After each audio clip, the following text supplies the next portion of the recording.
Good evening, everyone. My name is John Taves, and I'm the event coordinator here at McNally Robinson Booksellers.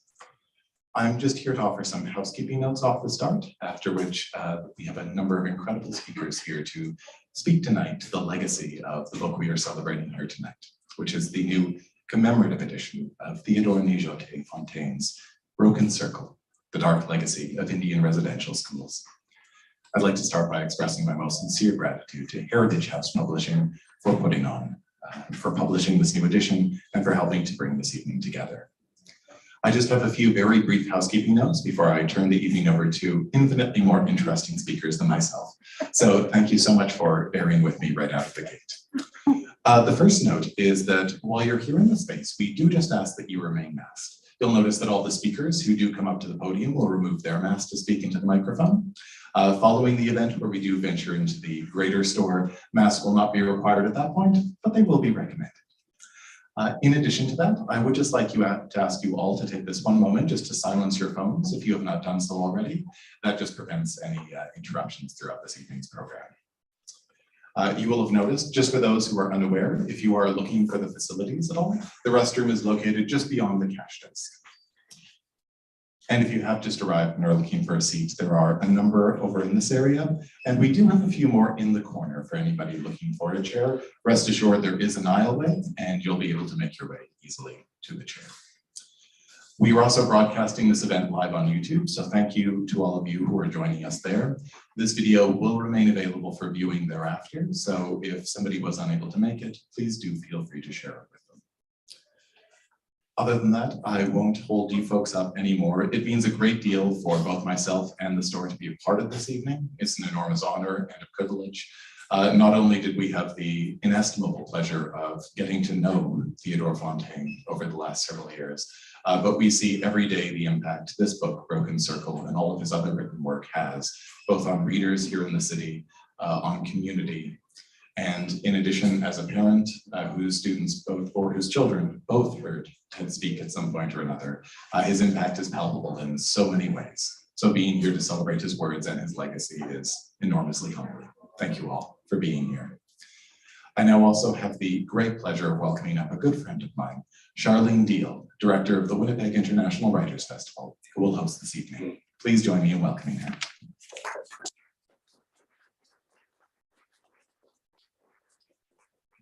Hello, everyone. It's so nice to see this group that we can actually gather in this beautiful store and share a really important evening. I know that Theodore was precious to each of you in different ways, and it's so great that we can gather here for this commemorative evening. I'd like to begin by sharing the land acknowledgement that was Theodore's very special acknowledgement, and this is sort of the front edge of this beautiful book. We acknowledge we are on First Nations land, Turtle Island, inhabited by First Nations from time immemorial. For thousands of years, First Nations people, the Anishinaabe, Cree, Dakota, Dene, and Anishinaabe nations, walked and lived on this land and knew it to be the center of their lives and spirituality. The Anishinaabe call this land Manitoulin, the place where the Creator resides. We acknowledge this became the homeland of the Métis people. We acknowledge and welcome many people from countries all over the world who have come to join us, Turtle Island's First Nations, in calling this land our home. We acknowledge we are all now bound together by Treaty 1.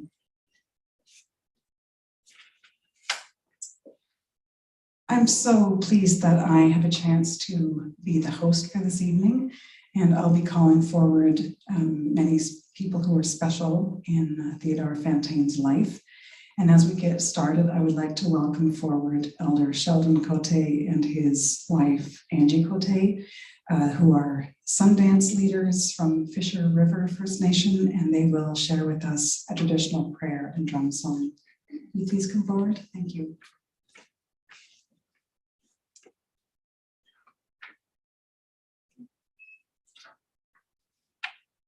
Bonjour. Quase agora acabou das casas e uma cadeira.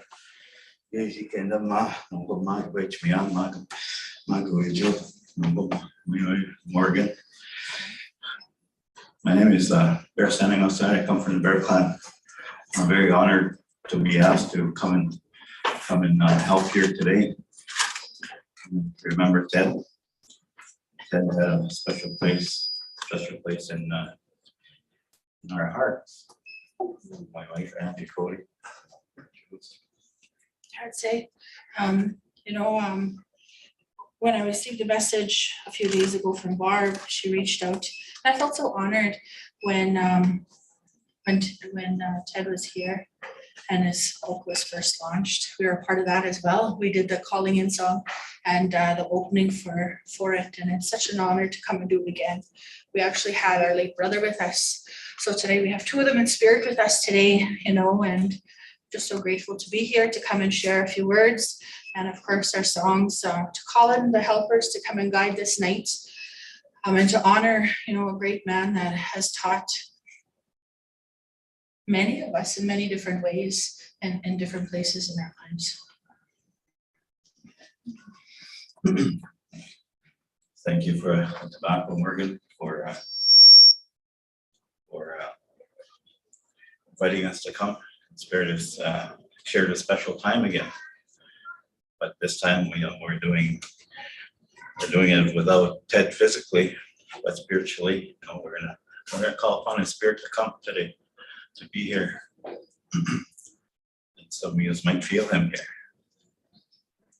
Song we're gonna sing. We're calling you. We're calling the ones from the spirit world, calling them to come and be with us here today. Come and share this time with us. Ted's first book launch. We were a part of it. We met him many years ago. And when he did his book launch, we did it back at the old Friendship Center. And there we did our smudging, and I had my Eagle fans there, and and I was doing the best I could to help him through the book launch as he shared from a place of sorrow. And when I was sitting over here, I could feel my stomach starting to go butterflies. So what I was feeling the way Ted felt that day before he started. So we had our smudge going all the way, we had the fans going, I was fanning him down. And he kept going,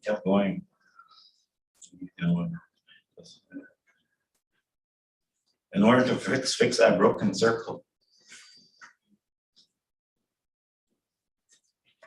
For our people. It's one of the things we must go back to. Let's go back to the way.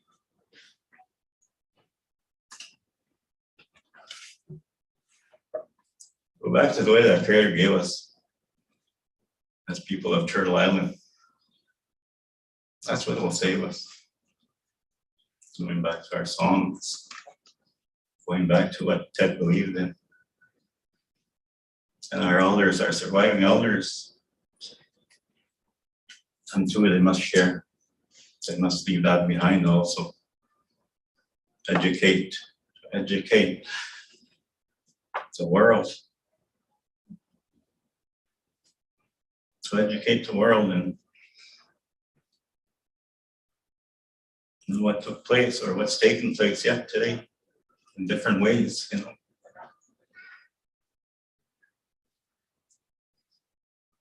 And Ted signed the book. Ted Morgan signed the book, Broken Circle. And how much that means.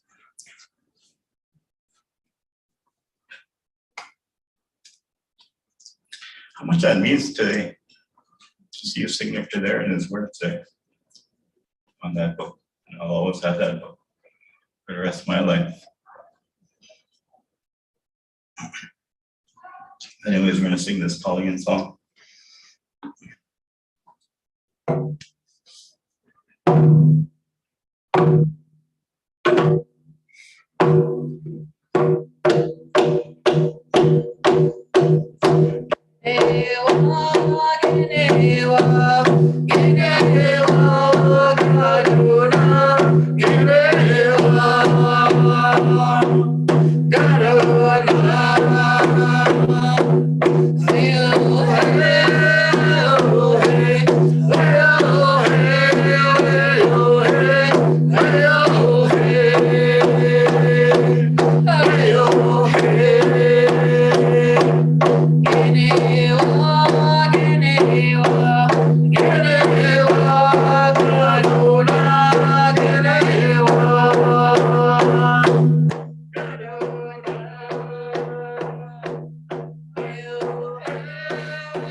You know, Ted, I met him, he wore many hats in his life. All the things that he did in his life. And the things he always talked to me about his, you know, his hockey playing days. He was a pretty good hockey player back in the day. You know, all his jobs he used to work at. Things he used to share with me. And I just sit there and listen to him.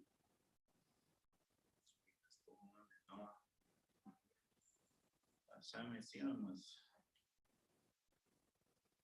just before COVID came.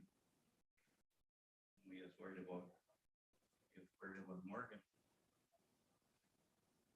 He called me. Hey, come over. We're in that.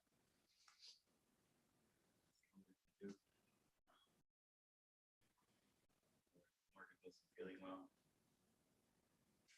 So ceremony for them. I didn't know at that time that would be the last time I'd be sitting with him. Next I heard he was really sick in the hospital.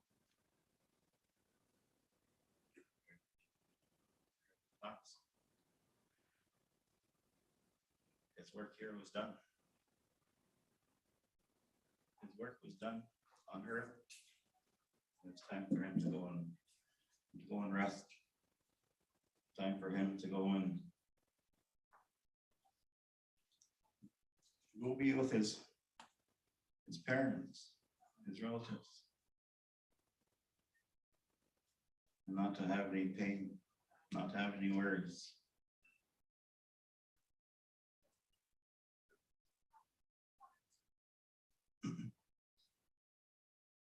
Someday we'll all make that journey. We'll all make that journey to that beautiful place. Then we'll understand life, how life was supposed to be. The way God, Creator, intended it to be for human beings. But you know, it didn't turn out that way. Human beings lost their way. So that broken circle was thousands of years ago.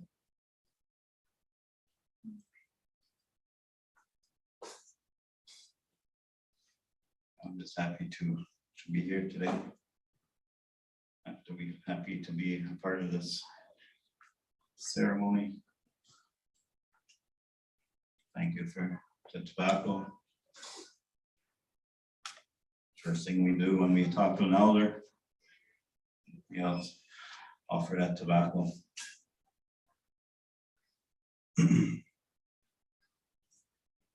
What Ted leaves behind. Did you see us?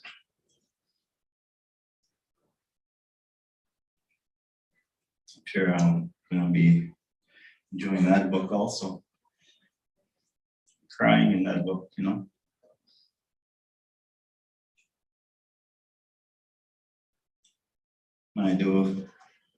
When we do our healing circles, I always encourage the elders to leave behind your stories. Leave behind your stories. They must be heard. No. Our people on Main Street, see them on the streets, with their broken spirits, who never had a chance in life. They weren't given a chance in life. You know, if they had their choice, they wouldn't be there. But because of what Ted writes about, what happened in those schools, that's where the spirit was broken. I know that because I talk to these people, share their stories, and how they ended up where they are, not by choice. You know, but by what Ted leaves behind for us to read. And I thank you guys for coming today. Thank you for all being here. As we move forward and reconciliation with open heart, open mind, and you know, just let that denial go. It really happened. It's really happened. It's still happening today, just in a different way, right? So I thank you all for listening, and we'll come up and sing a closing song when everybody is done their speaking here. I'd like to thank Rosa. Because of Rosa, that's where I met Ted and her organization, LD. But anyways, that's a little bit of that. So thank you all. Thank you.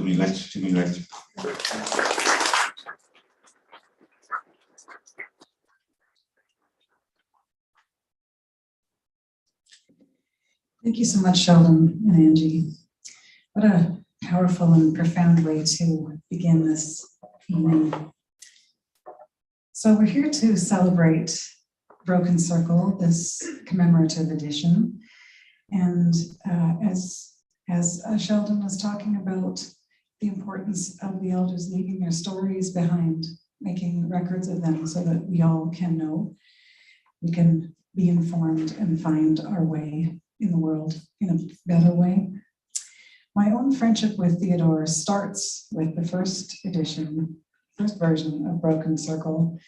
He contacted me at the Writers' Festival in 2010, was it 2010?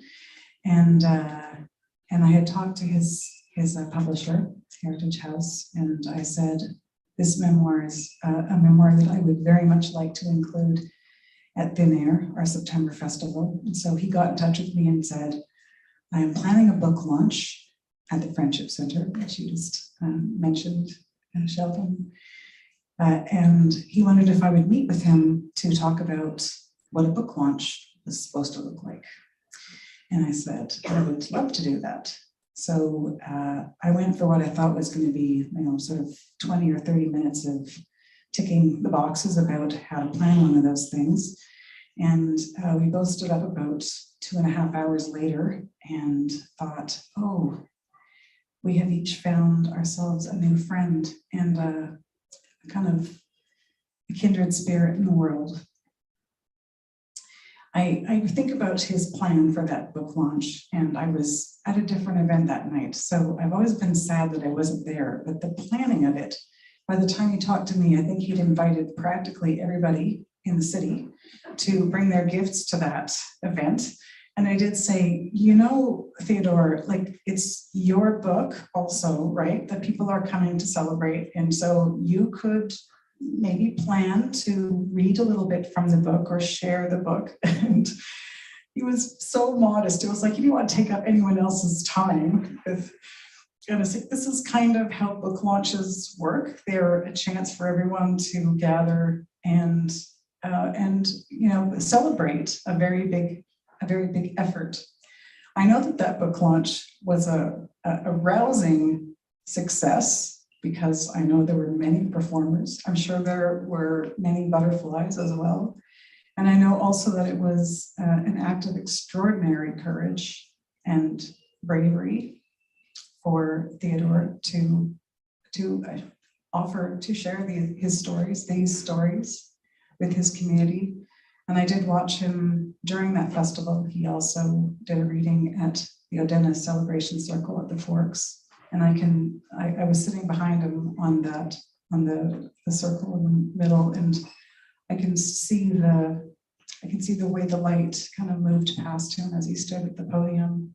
So modest, so clear, so courageous, so forthright, and so willing to be vulnerable with all of us who were gathered there and invite us to understand what his experience had been. I also saw him present slides and answer questions at the library in our Big Ideas series with an audience that was primarily white, primarily middle age or older, and many of those people really were still at the front of learning any of these things. And again, I was so struck by his calm, his willingness to share stories that were very painful for him, very personal. And I know that he was a vulnerable child, along with a graceful and gracious elder in those settings. And those transactions with him, and then a long friendship which followed, have really had a profound impact on me, and I suspect probably every person in this room. I think one of the things that was so magical about Theodore is that each of us, when he spoke with us, we felt like we were kind of lit up from within because we were seen and recognized and known and enjoyed and appreciated. You know, he would share that sparkle in the eye and tell a good joke, and at the same time sort of bring his whole human self into all of his encounters. So when I knew from Morgan that work was underway to create a commemorative edition of Broken Circle, I was so delighted. I'm delighted that we have a chance to revisit this book, because the world is different at a dozen years later. Many of us know many more of these stories from many other people. And a lot of that sharing has been directly as a result of Theodore's bravery and his willingness to open very painful wounds and understand that sharing is a really important part of healing.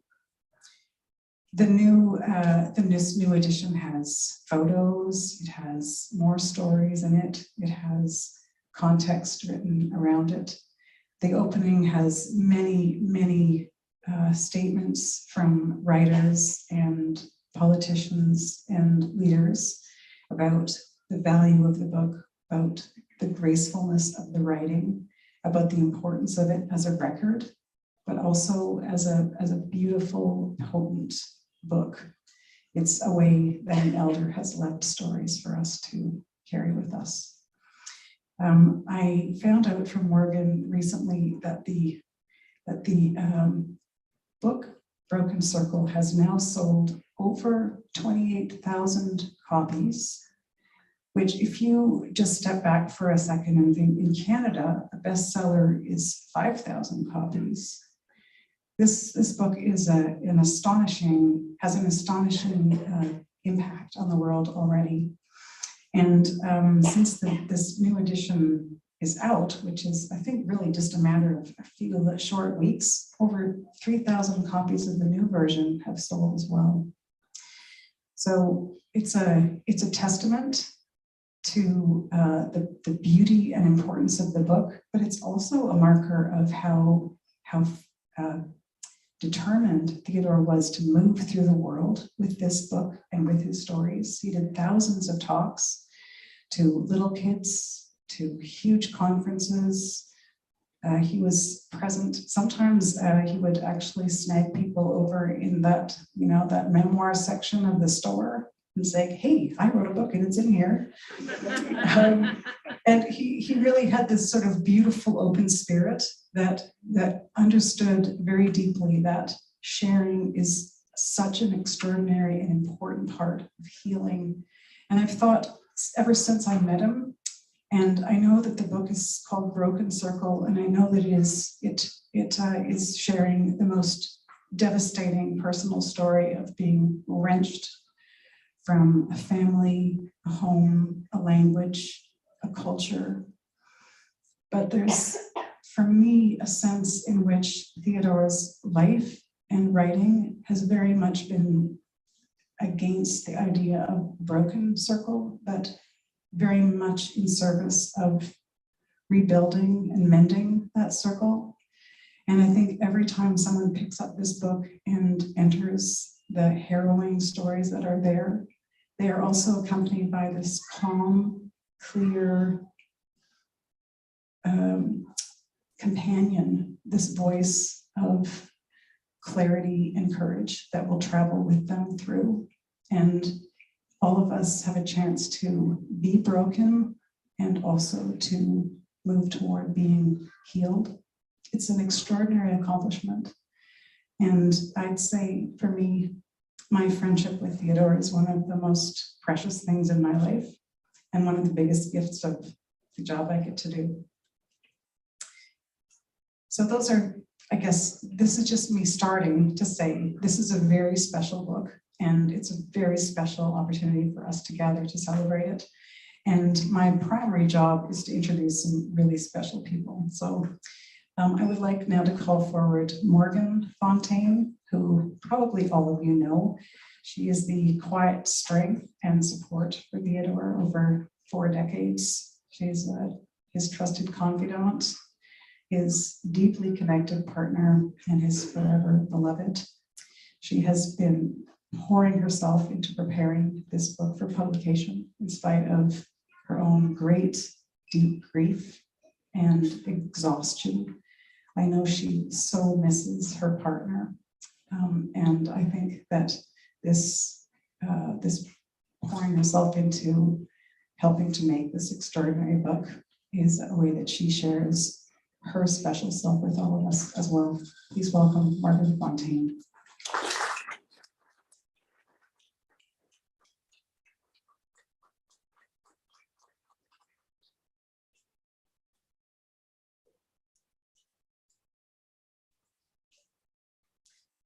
Thank you very much, Charlene and Sheldon and Angie.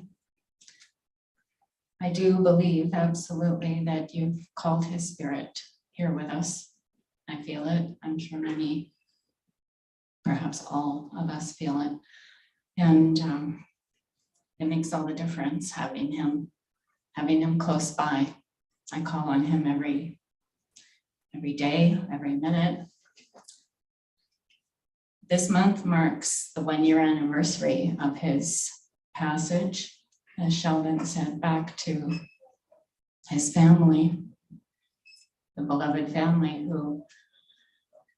from whom he was taken when he was just at his 7th birthday. And one of the things that I wanted to share with you is a little bit in follow-up to that theme that Sheldon brought forward about his family. I'll start though by saying today we commemorate his life and his legacy through this new edition of his book. And I want to extend appreciation to Roger Touchy and the team at Heritage House Publishing.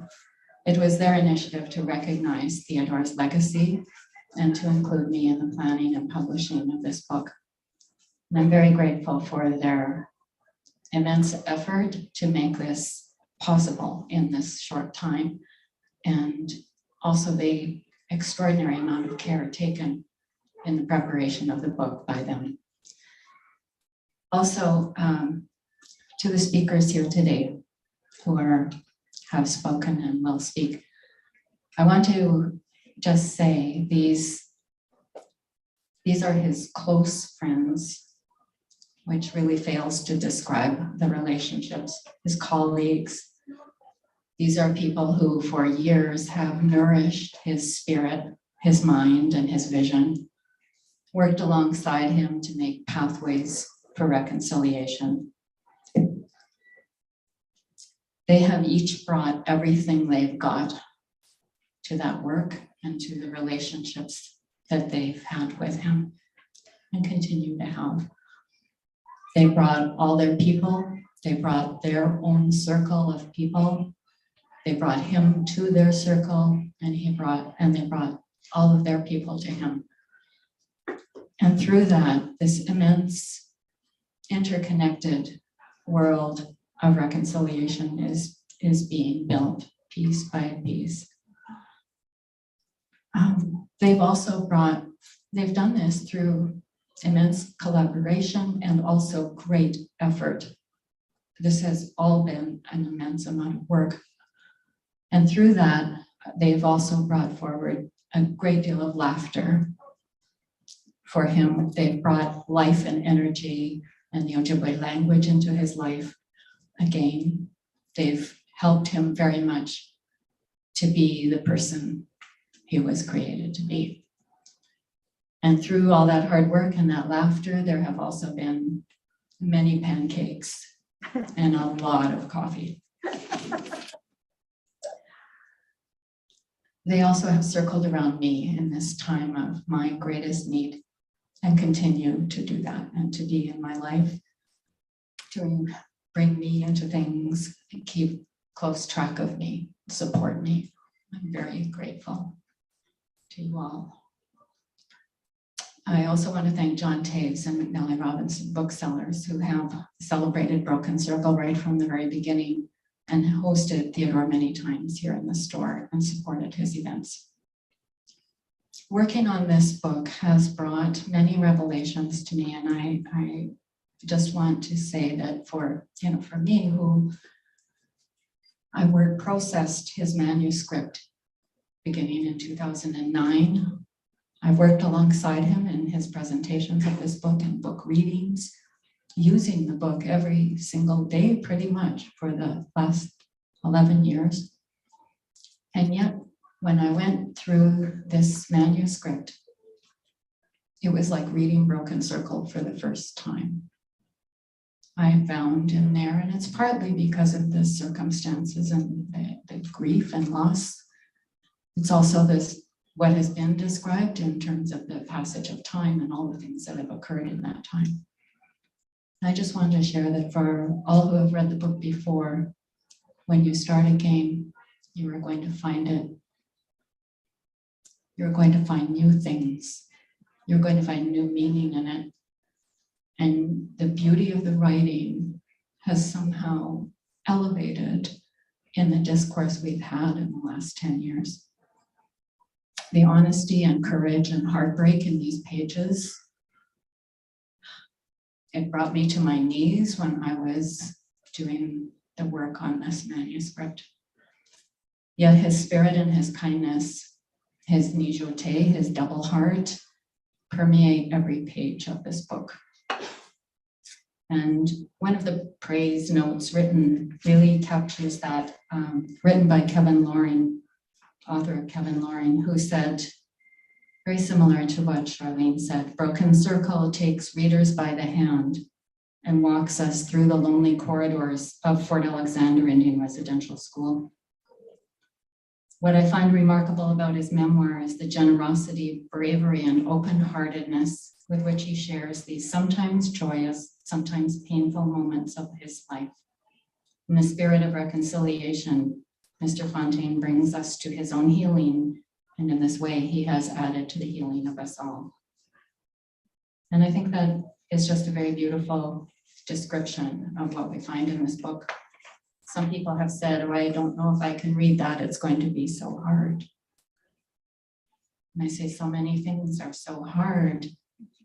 If you read it, you have an opportunity to start to learn, to start to become close to what these truths are, and those will enrich you. I was struck in rereading this about the beautiful stories about his mother, and some of the lovely stories about his young life, which he described as bliss. And there's a lovely story in here about his mom's bannock and how much he missed it when he was taken to school, and how much he wanted to have more time with her toward the end of her life and be able to talk to her about those things. And that wasn't possible for him. Now I take comfort in the fact that he is reunited with her, with his dad and his siblings, with Niizhotay, his great-grandfather, and with all who went before him. And he has left behind for us his words that tell us how to live better with these truths and what to do with them to bring them forward in the world in a good way. One of the things he talked about his mother in this book is, I'll just read you a couple of sentences. He says, Mom was a good storyteller, and her stories of family life and values hastened the rising sun. While he's sitting beside her, she's making bannock in the morning. I know Dad also enjoyed these moments. I'd catch him hovering close by to hear parts of her stories. He'd call her Atsoke Kwe, storyteller woman. Through this early morning togetherness, I began to know her family, not fully realizing that it was mine too. If only I'd known then. He was taken away from her and from his family in a way that is described very in excruciating detail in the book, and also in loving detail. And so I think the life of bliss and the life afterward are important for us to understand both. The afterword that he wrote, of course, he didn't know that this was going to end up in this book, but the afterword is his writing taken from a piece that was published after Broken Circle. And he starts with, will you ever be happy? A grade 5 student asked me that question following a presentation of my Indian residential school experiences in her classroom. Although I have told my story to audiences across Canada and the United States and responded to a wide range of questions, no one had ever asked me that before. I wasn't sure I knew the answer. He goes on to say, he describes what he's written in Broken Circle. He tried to answer all the questions that people ask him, all the children asking when he's been teaching kids, asking, why couldn't you go home to bed at night? What did you eat there? Did you tell the principal what was happening to you? Did you have a television? And adults ask different questions, of course. They're outlined here in this book. And he talks about how he tried to answer these questions and more when writing about my experiences in Broken Circle. And he said some of these abuses were too difficult to include, but I attempted to reveal at least an example of each type. These were mild by comparison to the worst I experienced. People don't know about the healing and reconciliation that survivors go through. We are plagued by the allegations of people who try to refute and belittle our true experiences. It is hard to listen to voices who say, why can't they just get over it? My voice is fueled by other residential school survivors who say, thank you for writing your book. This happened to me too. This really did happen. He concludes this part of the writing by saying, will I ever be happy? Perhaps not in the sense that the young student meant it, but each day as I take another step toward reconciliation, I take a step toward finding my way back to the joyous, effervescent, mischievous Ojibwe child Creator intended me to be. For all of us who know and loved him, we know that he found his way back.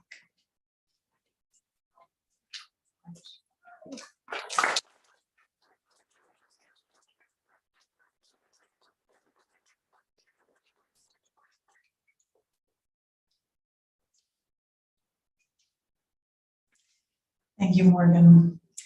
I think about a moment at one of the events that Theodore brought greetings to and told stories at the beginning, and he raised his fist and said, I don't use the word survivor, I use the word victor. And I do think that is part of that sort of spunky child self that just never would give in, would never ultimately give in. Our next guest hardly needs introduction in the city. Mitch Bourbonnier is a passionate advocate and mentor, especially for folks who are rebuilding their lives impacted by generational trauma. He has the list of organizations that he's provides support and elder services to gives you a tiny glimpse of him. Urban Circle Training, Manitoba Métis Federation, Cedar Pathways, North Point Douglas Women's Center, Rossbrook House, Seven Oaks School Division, the Shameless Circle, Elizabeth Fry Society, Men's Healing Together Group, and many other organizations. He's a pipe carrier, a 25-year sun dancer, and one of the forces for good in the city. Please welcome Mitch.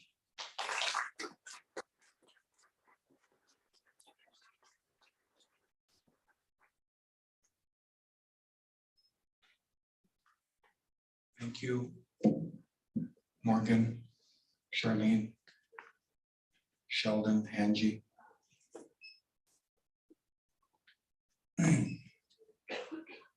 There are, I continue to learn what people have gone through. And 3 scenarios of residential school come to my mind. When you hear the phrase, they never came home. We know about that. We know about the children that did not come home. And then there are the folks that are still trying to come home.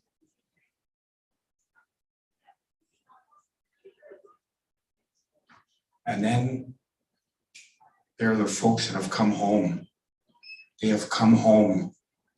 They have found a way to come home. So what does coming home mean? It means letting go of shame,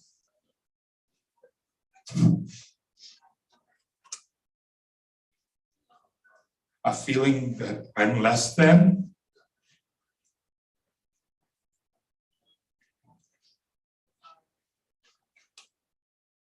guilt, regret, woundedness, hurt, sorrow, letting go. Letting go. It's not mine. I didn't create it. I didn't want it. And hanging hanging on to the innocence of childhood, hanging on to bliss. And Ted's story is just such a beautiful example of that journey of just trying to get home, managing PTSD, waking up in night terrors, being triggered,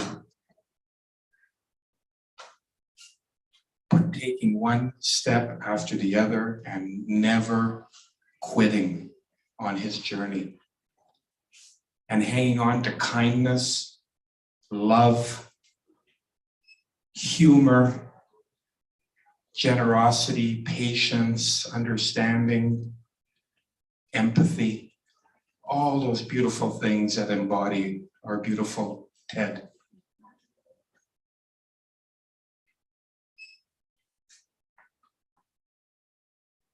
Ted was a great support to me.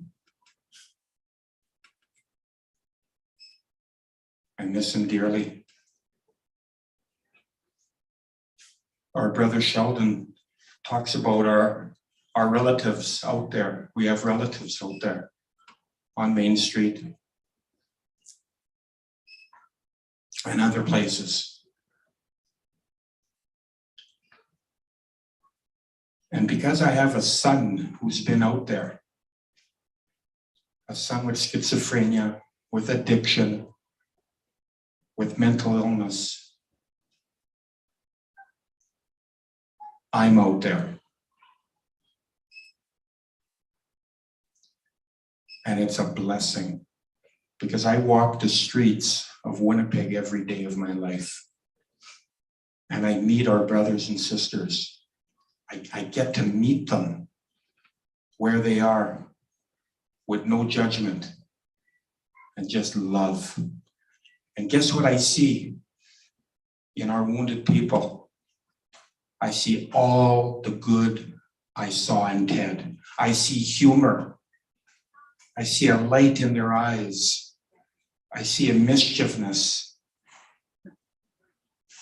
I see a resiliency. I see a strength. Now, unfortunately, for whatever reason, some of our relatives have not been able to let go of the hurt, the woundedness, the foreign poison that was put into them.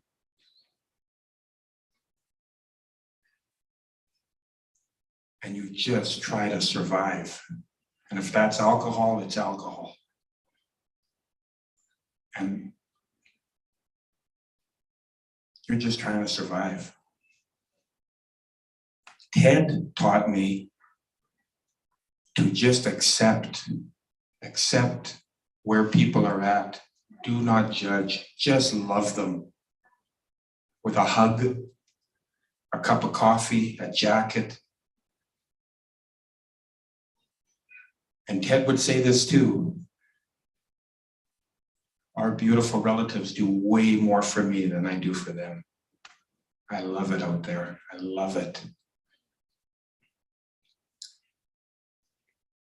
I love Ted's book in two other ways. One is academically. I've used his book at the University of Winnipeg, the University of Manitoba, Urban Circle, Université de Saint-Boniface. I use his book everywhere. In the Seven Oaks School Division where he spent time with Morgan. And it's the perfect book to learn from. There's no blame in that book. It's just factual. It's just his observations, and then you deal with whatever feelings you have. It's actually decently easy on white fragility, actually.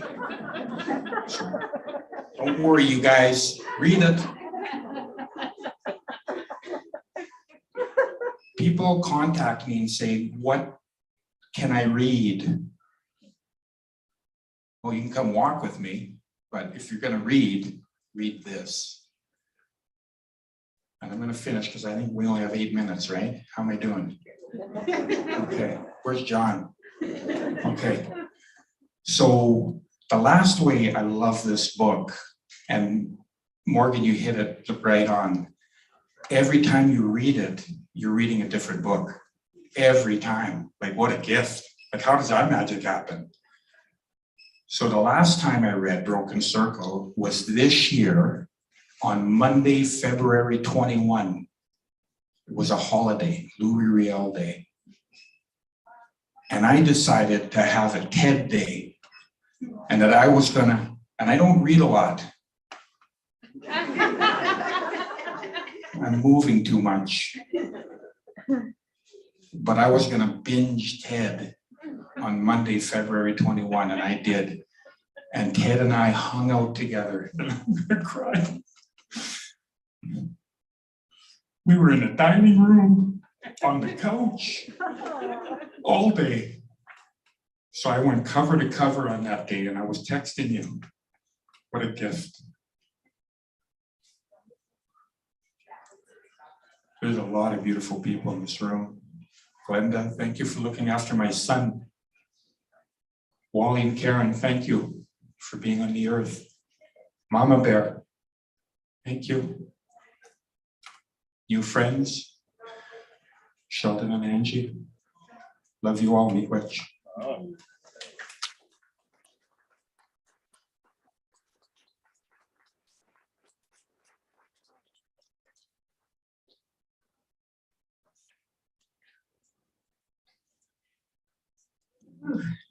That is a man who would leap into a river in the middle of the winter to give somebody another chance at life. Thank you, Mitch. Our next speaker, sharer, is Rosa Walker. Rosa worked alongside Theodore for many years. He saw something special in her and helped her to develop very strong, powerful leadership qualities. She is the CEO of the Indigenous Leadership Institute, and she got there through Theodore's encouragement and mentorship. She also has a very special, she's a long, special relationship, but there's a tiny thing I want to tell you about her. When she was speaking to us, sharing her stories of TED, at a special gathering a month ago, Ted showed up in the form of a little squirrel who looked down through the window ceiling and kept an eye on her the whole way. So we're looking around to see exactly how he's showing up for this gathering. Will you please welcome Rosa Walker.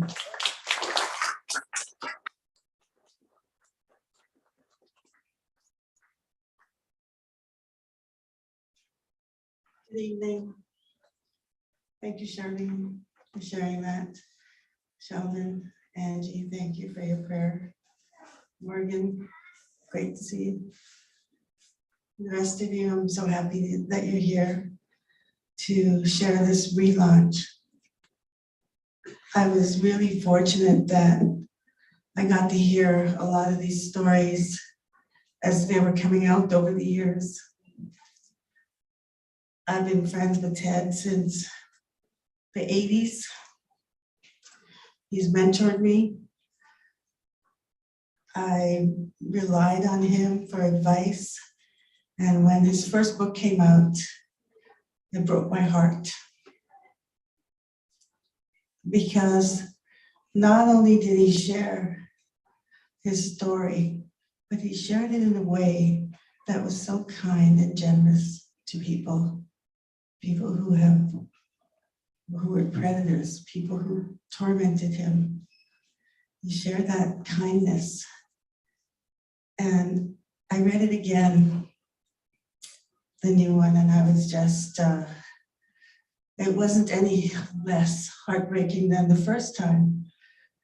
But this time around, I found something that really expresses who Ted is and was as a person.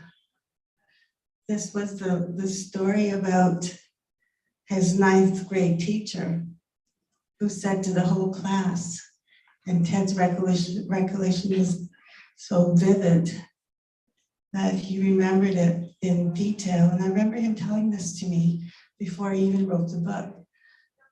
The teacher said to the class, "You people will never own a new car.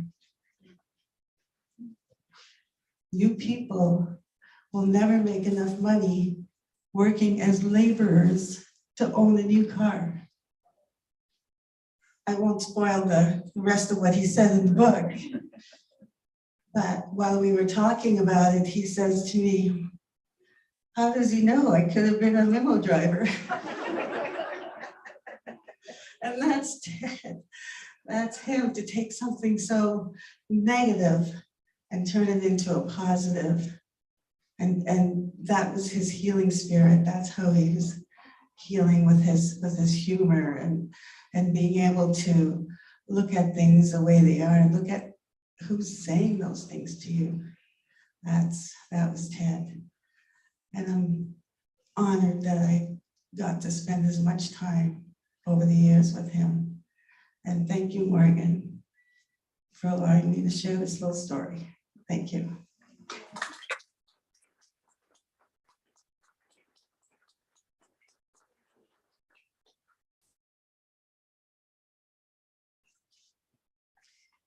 Thank you for that. I can imagine him driving a limo. I'd ride in that limo. Our next guest is Andrew Wolford, who is a professor of sociology and criminology at the U of Manitoba, and the former president of the International Association of Genocide Scholars. He's done some amazing work in his academic life, and he's been a longtime collaborator and friend of Theodore, including Did You See Us? Actually, both these books up here. Did You See Us was a project with the survivors group from Assiniboia Indian Residential School. Andrew edited that extraordinary collection of memories and stories.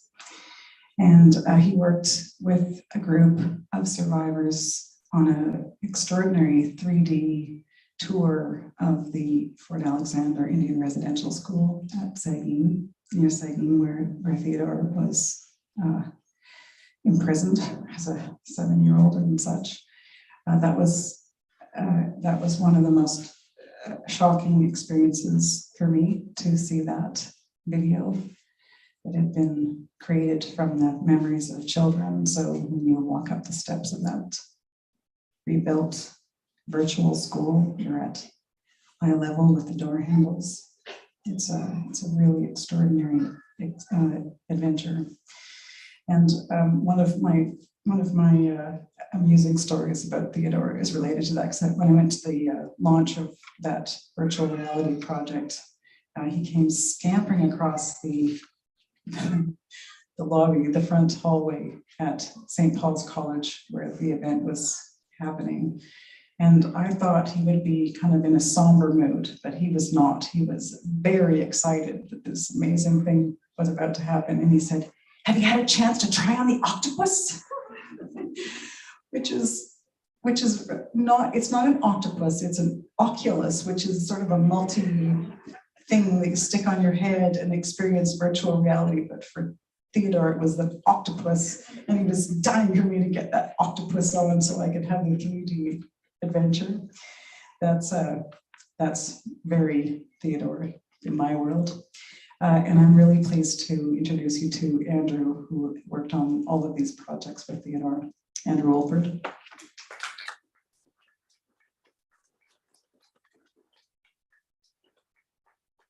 Thank you, Charlene. Thank you, Sheldon and Angie, for starting us off with the song. And to Morgan and Rosa and Mitch and everyone, you've done wonderful up here. And I just hope I can actually hold together and say something coherent, because Ted's book means a lot to me. I first read it soon after it was published, and it just struck me as so honest, so pure, and such a unique voice. He wasn't trying to be anyone else. There was no pretense to the writing. He was simply telling his truth in a very straightforward and kind and clear fashion. And I think it's so important today where we're still seeing people trying to minimize and deny what happened at residential schools. We've seen it at this weekend, that Ted's voice is still here to remind us what really occurred, what was happening through Canadian settler colonialism and through these schools. He manages to make a complex story accessible, and all of these factors, they make Broken Circle just essential reading for all Canadians, all people in this country. Ted doesn't tell a story that's simply one that's damage-centered, although certainly his experience at the schools was damaging. His work is defined by that incredible resilience that Charlene described of him being a victor. He's recognized, people have mentioned how the residential school sought to sever his connections to his culture, his land, his family, his community, and his sense of self. And he resisted this as a part of his healing journey, making connections and building community. And you can't help but feel connected to Ted when you read Broken Circle. You can't help but feel. And that's by design. I mean, that's who he was. He sought to connect with people. He sought to reconnect that circle to make relationships. And there's just, an element of relationality that's at the core of that book, and that's at the core of his existence in everything he did in his life through this book, but also through later projects like the work he did with the Assiniboia Residential School Legacy Group. But I also want to take a moment here to talk about another element of relationality within Ted's work, and that's his relationship with Morgan. And I had a bit of a chance to see how they worked together in the writing process through Did You See Us? And the ways in which their love for each other was part of the creative process of weighing each word, weighing each sentence, discussing it, coming back with new revisions. This iterative process of conversation, of building something beautiful, both in the case of Broken Circle and in Ted's chapters to Did You See Us? She was always there as part of his process. And, you can, when you reread the new edition, you can see that love that's gone into caring for his words and being a caretaker for his spirit and everything he had to tell us, to communicate to us about this history, about our possibilities, our potentials for the future, about what reconciliation can be, not in a government sense, that sort of broad level reconciliation, but in that everyday level where we form relationships with each other, where we work together, where we try to actually transform what's happening, what's happened and what continues to happen in our society because of its settler colonial base. That Ted gives us a way to work together, to think through these relationships, and to continue to build. So the book, I think, I hope more kids are reading it in schools. I know my students will continue to read it at the university. As many people who can, I think, will gain from this, who can read it will gain from this experience of Ted connecting you to helping close the circle and bring us all in together. So I thank you, and I hope you have a chance to read this if you haven't read it yet.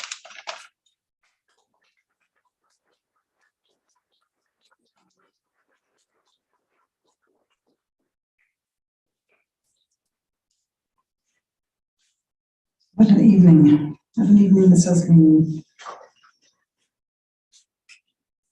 I think about the core of my friendship with Theodore and having watched him move through the world, seen him give talks, seen him in settings with little people, with old people, with powerful people, with vulnerable people. And I think about how stories always functioned at the core of every encounter I had with him, and when I watched him with others, that kind of open sharing. But also, I think the way that he lived out his stories, he lived in a way that invited us all to understand that we are special and that we have value and that we can use our energies toward creating strong, healthy relationships with others. That idea of relationality, Andrew, I was thinking about also kindness. I think everyone who has spoken today and everyone who spent time with Theodore thinks about the kindness that was such a core part of him. And I think about the relationship, I guess, between the idea of kindness and the idea of kindred. I think that in many ways we were all kindred of Theodore. At least he made room for us all to feel that we were his kin at some level, that we we're all part of a large human family who has often lost our way and often behaved with terrible cruelty and casual disregard. But to stubbornly move forward with kindness and care and respect and dignity, including all those for yourself as well, is an extraordinary model that he offers to all of us, I think. I do think about him as a victor. I will never quite be able to comprehend the level of brokenness, but I also think understanding some glimpse of that is a way to understand what is so strong and so transformative about his character and his willingness to live full out the way that he did. When I think about Broken Circle, this book, this project, I think of that story of a broken child, a broken family, but always that broken circle is being mended. And a few small ways that I'm thinking about right now. One is the very new renaming of the grounds of the Assiniboia Indian Residential School, which has now been changed from the Wellington Park, which is not necessarily a way we might honor our history, but it is now the Theodore Niizhotay Fontaine Park in Winnipeg, one of Winnipeg's excellent decisions.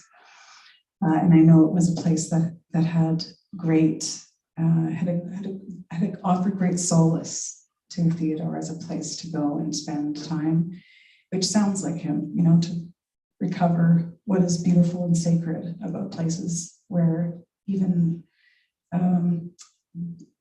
disrespect might have preceded. There's a way to kind of infuse these spaces or to understand what is sacred beneath all the trash. The festival has now initiated an annual event called Niizhotay Stories in Theodore's honor. We will be featuring Indigenous writers in conversation, reading and in conversation every September 21st as part of our attention to the long and slow and detailed process of coming toward truth and reconciliation in this country.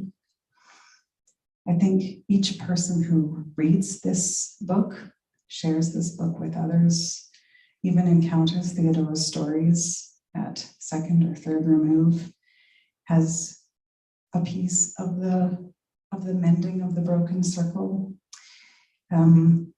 If you spend any time with the beautiful photos the beautiful photo that's here in the store, well, here's the version of it here. But I hope that you will take some moments when you come through this extraordinary place that holds stories of many kinds to just feel like you are being held by the quiet gaze of this wise man. And I wouldn't be surprised that you might catch a glimpse of the ghost version of him scampering around, pointing out which shelf his book is on, because you might want to read that book, because I wrote that book. And I do think even gathering together as we have tonight is a sign that there's a way in which Theodore's ongoing presence in our lives will continue to bring us together. All of our many circles, all of his many circles, but all of us belonging in one large group of kin. I will never outgrow the lessons that Theodore has offered to me. And I think we probably are all in a similar boat. And I do hope that if you haven't already purchased this book or read it, that you will, or that you will give it to someone that you think could maybe be filled up in some way, deepened, made more wise by this quiet, wise, joyful, respectful man. This has been a really extraordinary evening, so I would like to thank all of the folks who have shared their stories and their love for Theodore. I'd like to thank the Heritage House for taking on this rebuild of a very important book. I'd like to thank each of you who've come, along with all of those who are hanging out in virtual space somewhere. All of us together are Theodore's ongoing community, and maybe they're also proof that the circles are expanding and not disappearing. McNally's always deserves our collective thanks for providing these kinds of spaces where we can gather, where we can encounter all sorts of stories that we don't already know, where we can share stories with one another, where we can feel strong and supported. And it was one of Theodore's places of refuge. And before we close today, I will just let you know something special about McNally's, which is they're actually closed, but they are extending their evening for all of us so that we can gather after this event is finished and visit a bit, and their cash desk will stay open. So you're welcome to buy a book, even though you'll see there's no public out there anymore, so it's just us. It's how special. So I'm so grateful to all of you for coming, and I would like to close this evening by inviting Elder Sheldon Cote and his wife Angie to return for a closing drum song.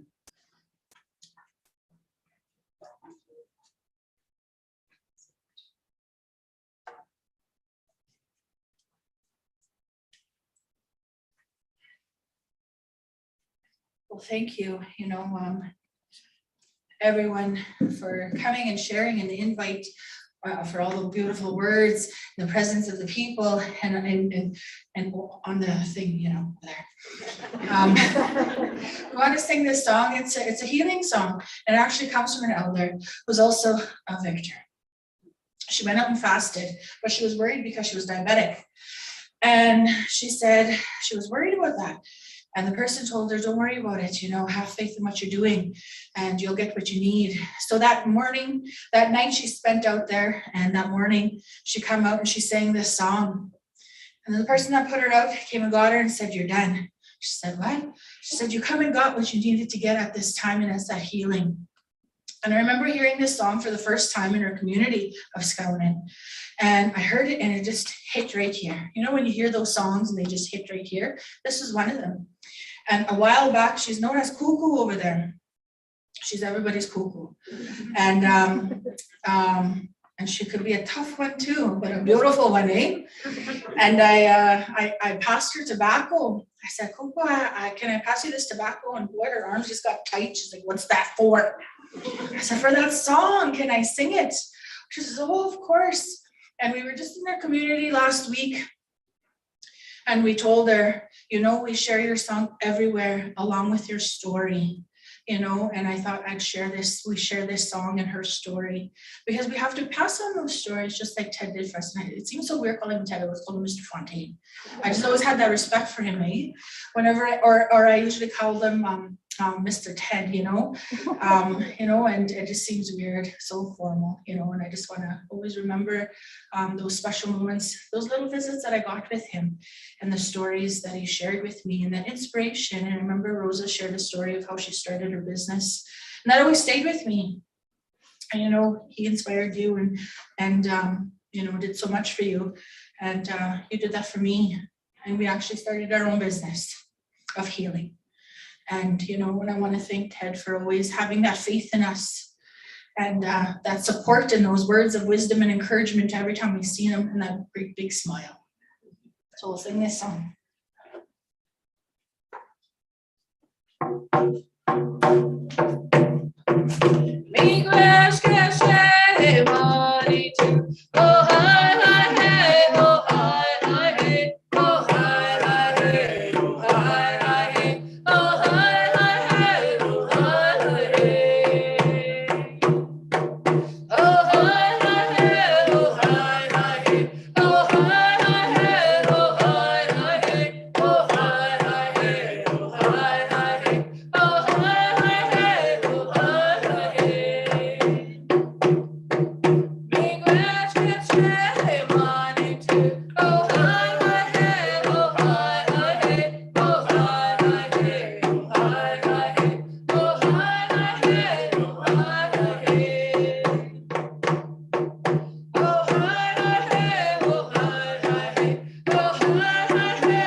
Jimmy, good night.